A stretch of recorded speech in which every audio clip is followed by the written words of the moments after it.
Summary of A Farewell to Arms by Ernest Hemingway. In 1916, during World War I, the combined forces of Austria and Germany are trying to stop the Italian army. Lieutenant Frederick Henry, who tells the story, is an American who has volunteered to join the Italian Medical Corps. At the start of the book, Henry is getting ready to go on his winter break. He spends the night with his fellow officers, who make fun of the priest of the company for being single. The cops then spend the night at a brothel just for officers. When Henry gets back from leave, his roommate Rinaldi introduced him to two English nurses, Catherine Barclay and Helen Ferguson. Rinaldi was interested in Catherine, but Henry and Catherine get along right away. On their first date, she tells him the sad story of how her fiancé died in the war and that she still holds his riding crop. In the days that follow, Henry is able to get her to kiss him, and she asks him to tell her he loves her before he admits that this is all a game. Soon, Henry will go to the first big fight he has been in. When a mortar bomb hits his bunker, killing one driver and hurting Henry's leg, he and the other drivers are eating macaroni and cheese.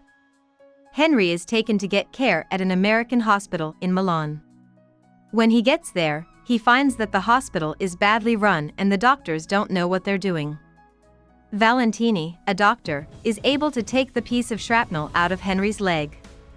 Catherine Barclay is moved to the hospital while Henry is getting better, and when Henry sees her again, he knows he loves her. She starts sneaking into his room at night, and all summer long, they have an affair. But Henry will have to go back to the front at some point. Catherine tells him before he leaves that she is pregnant with his child. When Henry goes back to Gorizia, he is thrown right into a fight. The Austrian and German forces have broken through the Italian lines, and now a huge number of soldiers are leaving the front.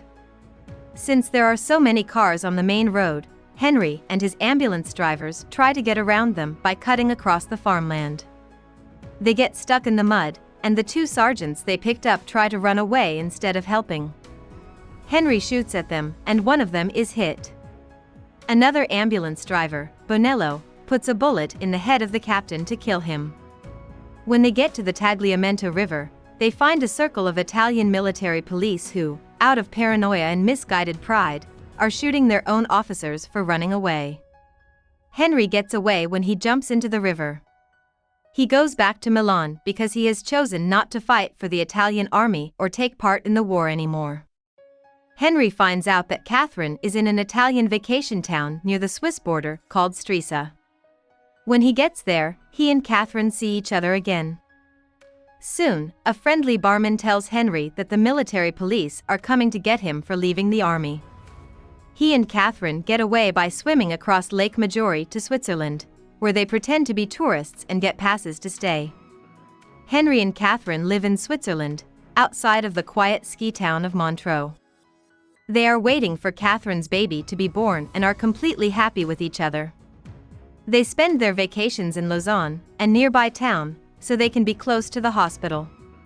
Henry takes Catherine to the hospital when she starts having contractions. As the day goes on, it becomes clear that Catherine's labor is getting more difficult and risky. The doctors try to give her a cesarean section, but the baby is stillborn and Catherine dies of multiple blood loss. Henry walks back to his hotel by himself in the rain. About the author. Ernest Hemingway grew up in a suburb of Chicago and spent his summers in rural Michigan with his family. After high school, he got a job working for the Kansas City Star, but he left after only 6 months to join the Red Cross Ambulance Corps during World War I. There, he was hurt and given the Silver Medal of Military Valor for his bravery. After that, he moved to Ontario and Chicago, where he met Hadley Richardson, his first wife. They moved to Paris in 1921, where he met F. Scott Fitzgerald and other lost generation American writers who had left the country. After his first book, The Sun Also Rises, came out in 1926, he split up with Hadley and married Pauline Pfeiffer, who was from Arkansas. The couple went to Florida, where Hemingway wrote A Farewell to Arms, which became a bestseller in 1929. Hemingway finally went to Spain to cover the Spanish Civil War as a war correspondent. This job helped him write the famous book For Whom the Bell Tolls, which came out in 1939. After it came out, he met Martha Gellhorn, who would become his third wife. In 1946, Hemingway married his fourth and last wife, Mary Hemingway. They lived in Cuba for the next 14 years. After moving to Idaho for the last time, Hemingway killed himself in 1961, just like his father had done in 1928. Hemingway left his wife and 3 kids behind when he died. Hope we summarized it fully and you liked it. Please hit the like button and subscribe to our channel so that we are motivated to create more videos.